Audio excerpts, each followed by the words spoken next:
মাননীয় স্পিকার, আপনাকে ধন্যবাদ। আমি শ্রদ্ধা রেখেই বলতে চাই,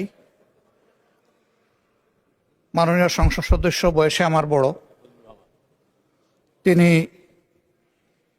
মুক্তিযুদ্ধে তার অবদান সবকিছুই বলেছেন, কিন্তু নিজের অবদান বলতে গিয়ে আরেকজনের অবদানের উপরে হাতুড়ি পিটানোর অধিকার কাউকে দেওয়া হয়। তিনি পার্সোনালি আমাকে হার্ট করেছেন। তিনি বলেছেন যে আমি বলে থাকি আমি শহীদ মুক্তিযোদ্ধা পরিবারের সদস্য, তাহলে ইনি এটাকে চ্যালেঞ্জ করছেন। 2 নম্বর, উনি বলেছেন কোনো মুক্তিযোদ্ধা কিংবা শহীদ মুক্তিযোদ্ধা পরিবারের কেউ জামাত ইসলামী করতে পারে না। তাহলে উনাকে জিজ্ঞেস করে করা লাগবে? এটি আমার নাগরিক অধিকার। আমি কোন দল করব, কোন আদর্শ আমি অনুসরণ করব, এর উপর হস্তক্ষেপ করার ন্যূনতম কোনো অধিকার রাষ্ট্র কিংবা সংবিধান কাউকে দেয়নি। আমি এটার তীব্র নিন্দা জানাই। আমার আইডেন্টিটি নিয়ে প্রশ্ন করা হয়েছে, এটা গুরুতর অপরাধ করেছেন উনি।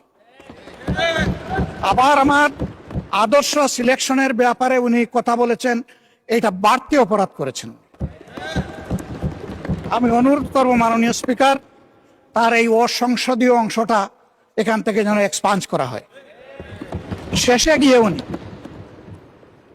আমরা খোলা মনে এই সংসদকে ফাংশনিং করার জন্য বর্তমান জ্বালানি অব্যবস্থাপনা সংকট যেটাই বলি, সেইটার ক্ষেত্রে আমরা এগিয়ে এসেছিলাম। খোলা মনে কথা বলেছি, নোটিশ নিয়ে আলোচনা হয়েছে এবং পরের দিন এসে মাননীয় প্রধানমন্ত্রী একটা প্রস্তাব দিয়েছেন, আমরা সাথে সাথে এটা গ্রহণ করেছি। তিনি এইটাকে শেষ পর্যন্ত কনক্লুশন টানলেন কি দিয়ে? হ্যাঁ, যার মগজ যেরকম তার কনক্লুশন হবে সেটা।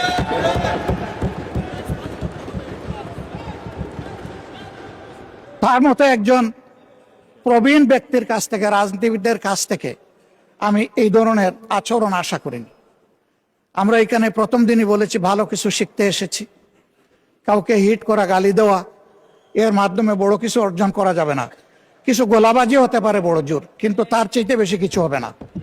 আর সাধারণত যুক্তি যখন পুড়িয়ে যায়, মাথা তখন গরম হয়ে যায়। একটা প্রবাদ আছে, রেগে গেলেন তো হেরেই গেলেন। আমরা সবাই মিলে হারতে চাই না, আমরা সবাই মিলে জিততে চাই। এই জন্য সবাই যেন মাথাটা একটু ঠান্ডা রেখে যুক্তির সাথে সত্য নির্ভর কথাগুলা বলি, তাতে অবশ্যই দেশবাসী উজ্জীবিত হবে, এই সংসদের প্রতি মানুষের আস্থা তৈরি হবে এবং দেশটাকে নিয়ে সবাই মিলে আমরা সামনে এগিয়ে যেতে পারবো। ধন্যবাদ মাননীয় স্পিকার।